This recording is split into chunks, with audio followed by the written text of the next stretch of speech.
지난주 요약 보시죠. 제가 공지에 올려놨습니다. 지난주 12월 7일 요점은 아래와 같습니다. 1번, 이성과 합리로도 우리의 영적 목표에 이룰 수 있다는 게 사띠 명상의 입장이다. 제가 사띠 명상을 그야말로 이제 좋아하는 이유이기도 한데, 글쎄 제가 경험한 바로는 이렇게 이성과 합리로 영적 목표에 이루고자 하는 그런 수행 방법이 사띠, 붓다의 명상 외에는 없는 것 같아요. 아무리 둘러봐도. 그 이성과 합리는 영적 생활과 배치되는 거다, 모순되는 거다, 뭐 이런 생각들을 가지고 있죠. 그래서 아마 그냥 저 개인적으로, 여러분도 다 저하고 성향이 비슷한 분이실 테니까, 저 개인적으로 처음에 명상을 만나서 계속 빠져드는 그런 이유가 기본적으로 이것 때문인 것 같아요. 곰곰이 생각해봐도 참 희한한 거죠. 부타께서는 어떻게 얘기했어요? 깔라마수타에서 너희가 경험해보고 실제로 그렇다고 생각될 때 그걸 받아들여. 내가 그렇게 얘기한다고 해서, 또는 전통이 그렇다고 해서, 많은 사람들이 그렇게 얘기한다고 해서 그것을 받아들이지는 마. 이런 경이 있죠? 깔라마수타. 그래서 그걸 일명 뭐라고 한다고요? 자유의 경. 왜 자유의 경이에요?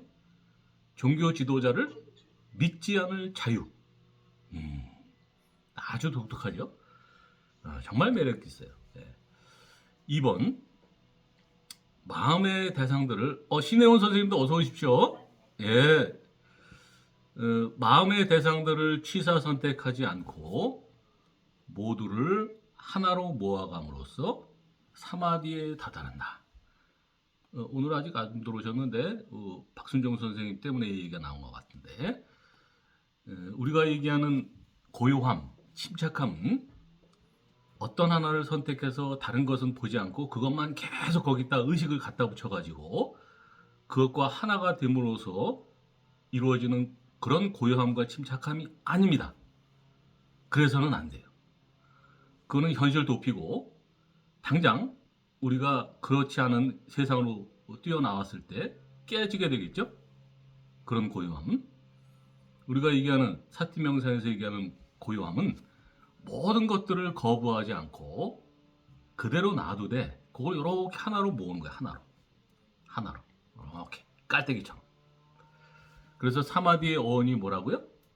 사마다하띠, 컬렉트라는 동사에서 나왔다 그랬죠. 그래서 사마디는 가장 정확한 번역은, 뭐 그것도 이제 한계가 있겠지만, 컬렉티드니스라고 해야 된다. 그런 점에서 컨센트레이션이라는 번역은 너무 단순한 번역이다 라는 얘기를 했죠. 이은주 선생님도 어서 오십시오.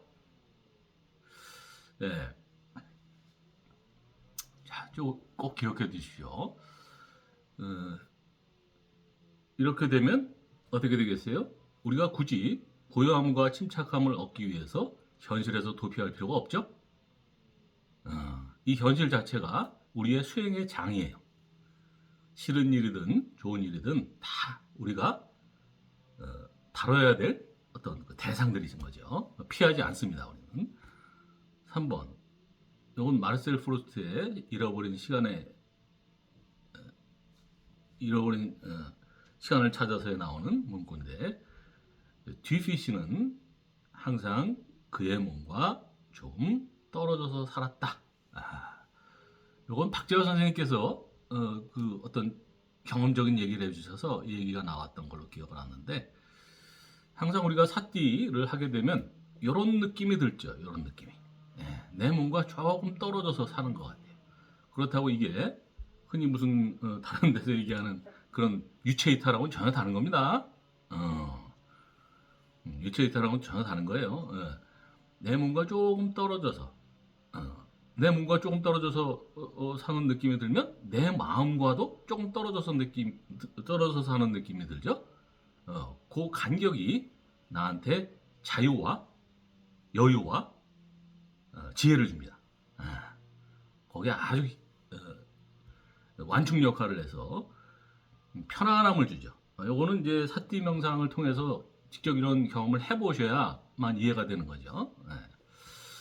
여러분들도 다 경험하시리라고 생각이 되고, 4번 대상에 대한 이해를 통해서 그 대상으로부터 자유로워지는 사띠 명상의 근본적인 방법론을 이해해야 한다.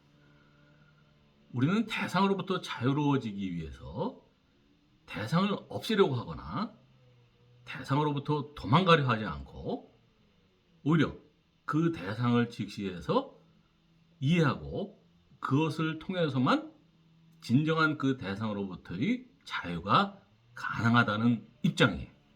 그리고 해보면 다른 방법이 없어요. 근데 사람들은 그렇지 않죠. 그 대상을 없애려고 하거나 없애지나요 그게? 도망가려고 하거나 도망가지나요? 안 되죠. 유일한 방법은 이해밖에 없어요. 이해하려고 하는 것. 포용적인 자세죠. 5번 사띠 명상가에게는 매 순간이 고귀한 의식이다.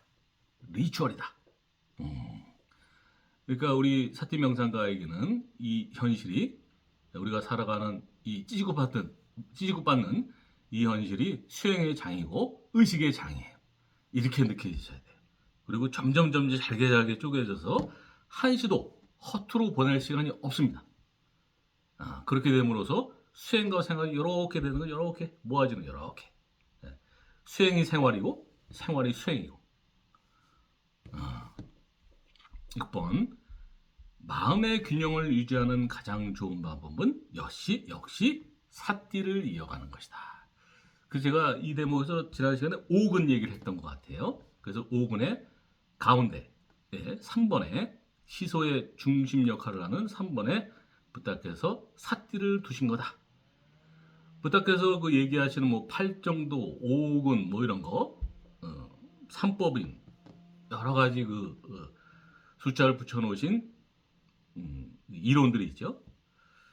그 순서가 아무렇게나 정해놓은 게 아닙니다. 항상 의미가 있어요. 의미가. 그래서 사띠를 가지고 생활을 할 때 그게 균형자 역할을 해서 감시 역할을 하고 균형자 역할을 하기 때문에 사띠를 계속 이어감으로써 균형이 유지되시는 거지. 균형을 인위적으로 유지하려는 균형, 그런 걸 얘기하는 게 아닙니다. 그런 균형 오래 가지도 못하고 진정한 균형이 아닙니다. 역시 마음의 균형을 유지하는 가장 좋은 방법은 사띠를 계속 이어가는 것이다. 7번 명상은 마음의 병이 걸리기 전에 건강한 마음 상태일 때 마음이 병들지 않도록 하는 마음의 운동이다. 제가 최근에 신문 기사를 보니까 요즘에 그 의사들이 가장 선호하는 전공 분야가 뭔지 아세요? 어떤 과일 것 같아요? 네? 정신과하고 피부과 뭐 이런. 정신과가 1등이고 성형외과가 2등이야. 놀랍지 않으세요? 뭘 의미합니까? 그만큼 수요가 많고 돈이 된다는 거지. 그렇죠. 정신과가. 위험도 덜하겠다는 환자로부터. 옛날에는 그 정신과가 제일 인기 없는 과였거든. 그렇죠? 그냥 뭐 좀 이상한 사람들. 실제로 정신과 의사들 좀 몇 번 만나보면 좀 이상해 사람들이. 환자 닮아가는 거지.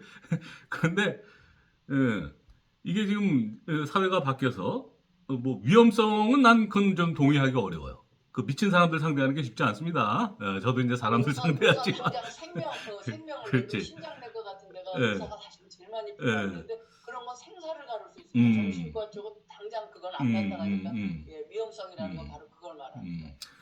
근데 이제 제가 어떤 생각이 드냐면 자, 우리가 마음의 병도 그렇고 몸의 병도 그렇고 자, 1초 전에는 정상이었는데 1초 만에 확 어떤 병이 생기는가요? 만성이든 급성이든 시간이 필요하죠. 서서히 병 들어가죠. 몸도 그렇고 마음도 그렇고 서서히 병 들어가요. 그래서 우리 명상이라고 하는 거는 우리 몸이 병들지 않게 하기 위해서 다 어떤 일들을 하죠.